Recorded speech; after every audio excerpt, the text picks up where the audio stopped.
Hello friends, तर आजच्या व्हिडिओमध्ये बघा, इथं मला स्वामींसाठी एक मस्त असं फोटोसाठी वस्त्र बनवायसाठी आलेलं होतं आणि सॅम्पलसाठी त्यांनी एक मला जुनं वस्त्र आणून दाखवलं होतं आणि त्याचप्रमाणे मला दुसरं बनवायचं होतं. तर इथं मी सगळे तिन्ही पार्ट रेडी करून घेतले, म्हणजे उभ्या 2 पट्ट्या आणि आडवी पट्टी, आणि त्याला अशा पद्धतीनं जशी त्यांची लेस वगैरे होती तर तसंच त्यांनी सगळं साहित्य मला दिलं होतं. तर त्याप्रमाणे मी पार्ट तयार करून घेतले. बघा, उभ्या 2 पट्ट्या रेडी केल्या आणि आडवी पण पट्टी माझी रेडीच होती.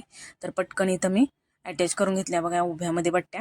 आणि त्यानंतर कसं करायचं होतं, ह्या पट्ट्या जोडून झाल्यानंतर वरची जी पट्टी होती तर त्याला खिसा टाईप करायचं होतं, म्हणजे त्यामध्ये आपला फोटो आपल्याला सहज अडकवता येईल. तर इथं मी कपडा घेतला बघा, छोटासा पट्टी घेतली आणि तीच मी इथं पट्टी जॉईंट करून घेते उलट सुलट करून.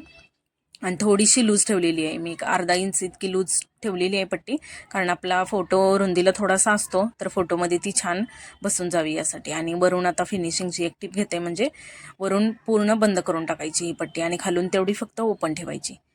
तर तुम्हाला आता कळालं असेल की कशा पद्धतीनं हे फोटोचं जे वस्त्र आहे तर ते फोटोसाठी बसणार आहे. तर मी बसवून दाखवते तुम्हाला. बघा, इथं मशीनला मी बसवलं तर फोटोसाठी पण असंच ते बसणार होतं आणि सुंदर असं वस्त्र स्वामींच्या फोटोसाठी रेडी झाले, ते पण एक 5 ते 10 मिनटात.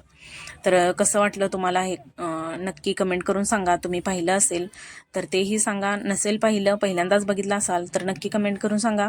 पुन्हा भेटू अशा छानशा व्हिडिओसोबत. तोपर्यंत थँक्यू.